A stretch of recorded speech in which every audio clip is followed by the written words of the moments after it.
Observe ao seu redor. O mundo é um palco. Desde o instante em que abrimos os olhos, vestimos nossas máscaras e entramos em cena.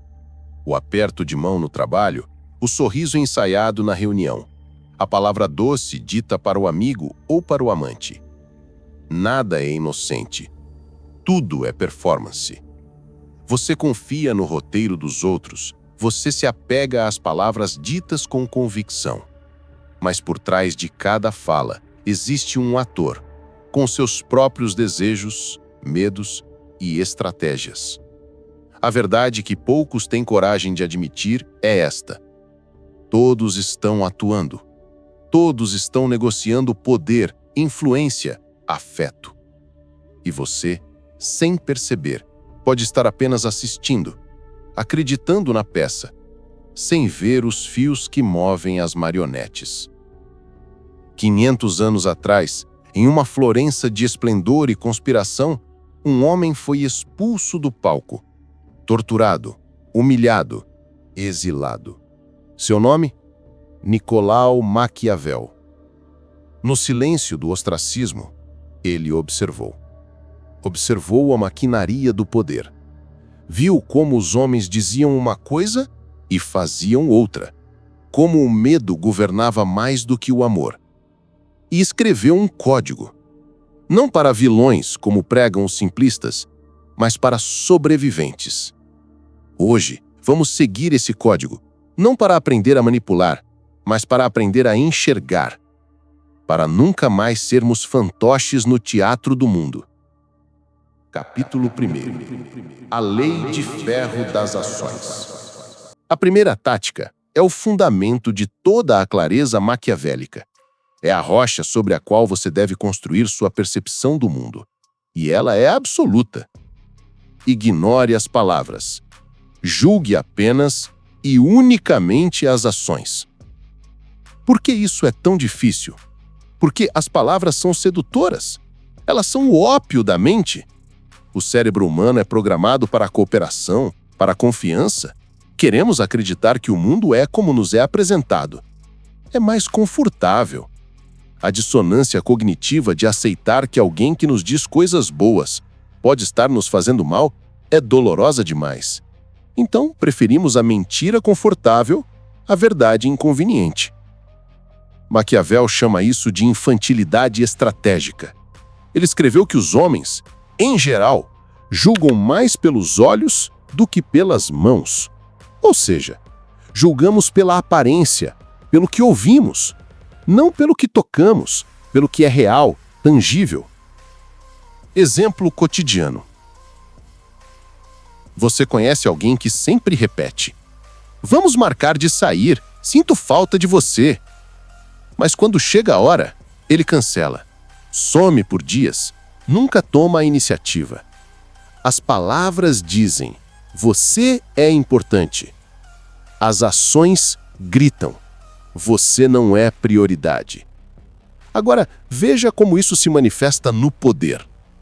Pense em Cesare Borgia, o grande inspirador de Maquiavel. Borgia era um mestre das palavras de paz. Ele convidou seus inimigos, os capitães Orsini e Vitelli, para uma cidade chamada Sinigalia, sob o pretexto de uma reconciliação gloriosa. Houve abraços, banquetes, promessas de um futuro unido. As palavras eram perfeitas. A ação? Ao cair da noite, Borgia mandou estrangular todos eles. Sua palavra era uma ferramenta. Sua ação era sua intenção. A natureza humana para Maquiavel é imutável. Ela é movida por interesse próprio, medo e a busca incessante por poder. As palavras são a camuflagem desses instintos. As ações? As ações são a confissão. Você quer saber se seu sócio é confiável? Não ouça suas promessas de dividir os lucros. Observe como ele age com o dinheiro quando a pressão aumenta. Quer saber quem é seu amigo? Não ouça o que ele diz no seu triunfo. Observe quem ele se torna na sua ausência, na sua crise.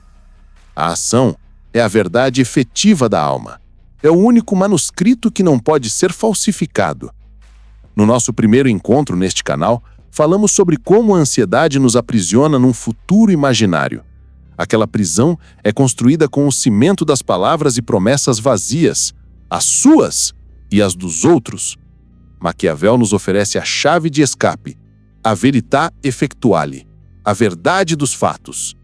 Ancorar sua mente na realidade do que as pessoas fazem é o ato mais poderoso de autocuidado estratégico. Ele destrói a névoa da ansiedade social e te devolve, de forma imediata e brutal, o controle. Capítulo 2. O motor do medo. Agora que sabemos que as ações revelam mais que as palavras, precisamos decifrar o que move essas ações. Maquiavel nos diz que não devemos procurar por nobres ideais. Devemos procurar o motor. E a psique humana tem um motor primário, que queima mais forte do que o amor, a lealdade ou a ganância. A segunda tática é: descubra o que a pessoa mais teme perder.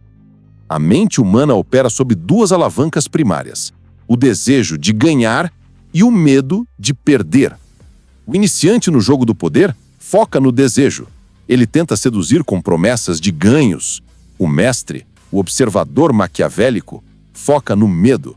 Porque o medo de perder status, de perder segurança, de perder o controle, é sempre e em todas as circunstâncias o mais forte. A dor da perda é psicologicamente 2 vezes mais poderosa que o prazer de um ganho equivalente. Imagine a cena corporativa. Seu chefe te promove. Ele discursa sobre seu talento, seu futuro na empresa, sua lealdade. As palavras são de celebração, mas o estrategista não ouve. O estrategista se pergunta: qual é o medo por trás dessa ação? Ele tem medo de te perder para um concorrente que já te sondou? Ele tem medo que o projeto dele fracasse sem a sua competência? Ele tem medo de parecer um líder fraco se não reconhecer o talento óbvio em sua equipe? A promoção não é sobre você. É sobre a neutralização do medo dele. A necessidade oculta, o pavor secreto, esse é o fio que move a marionete. Encontre o fio e você entenderá o espetáculo inteiro. Como encontrar esse fio? Escute, mas não escute as histórias de sucesso. Escute as entrelinhas. Escute o que a pessoa critica com mais veemência. Nos outros, geralmente, ela está projetando uma insegurança. Observe o que ela protege com ciúmes desproporcional. Seu tempo, seus contatos, sua reputação. Ali reside um medo. Observe quem ela inveja. A inveja é uma bússola que aponta diretamente para o que a pessoa sente que lhe falta e o que ela teme nunca ter. Ao entender o medo de alguém, você não ganha uma arma para atacá-lo. Você ganha um mapa para prever seu comportamento. O medo é a força mais previsível do universo.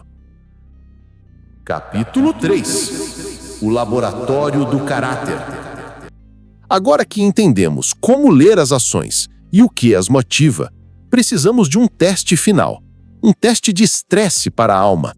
Porque muitas pessoas aprendem a disfarçar suas ações e a mascarar seus medos quando estão sob observação.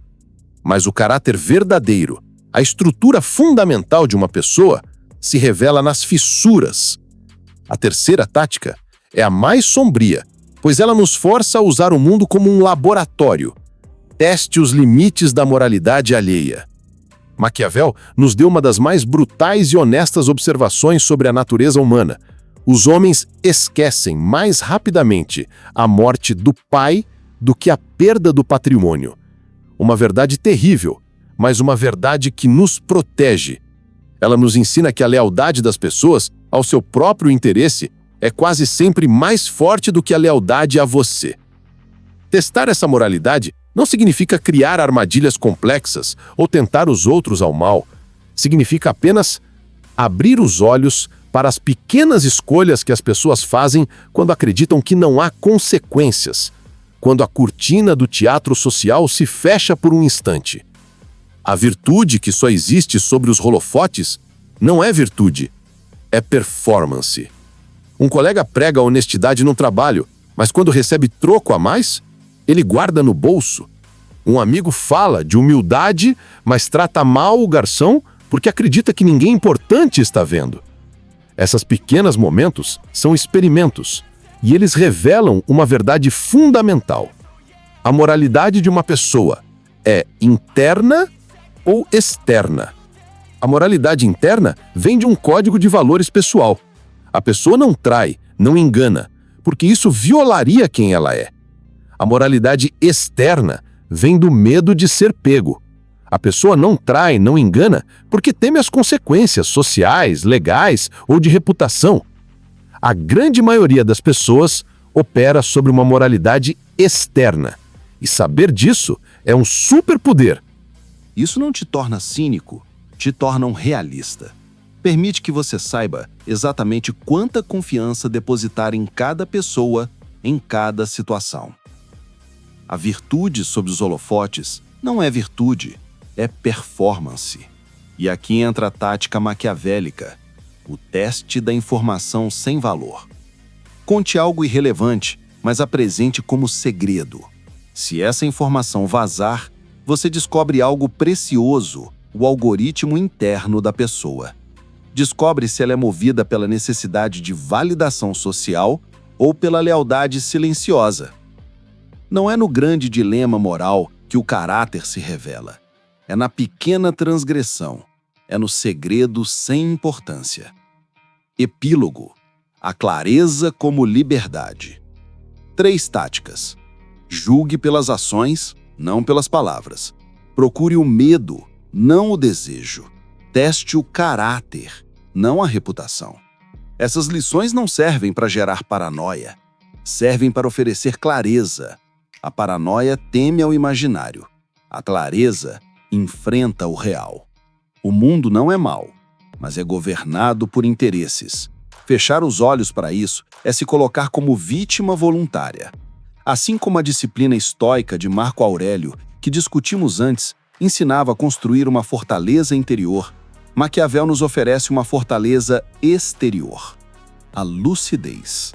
Ela te protege dos enganos, ela te liberta da ingenuidade, ela transforma você em protagonista, não em marionete. No final, Maquiavel não te ensina a ser um lobo, ele te ensina a anatomia, os hábitos e o canto dos lobos, especialmente daqueles que se escondem, perfeitamente camuflados no meio das ovelhas. E nesse conhecimento, nesse poder de ver o mundo como ele é e não como nos dizem que deveria ser, reside o verdadeiro prêmio, a verdadeira liberdade, a soberania sobre a sua própria mente.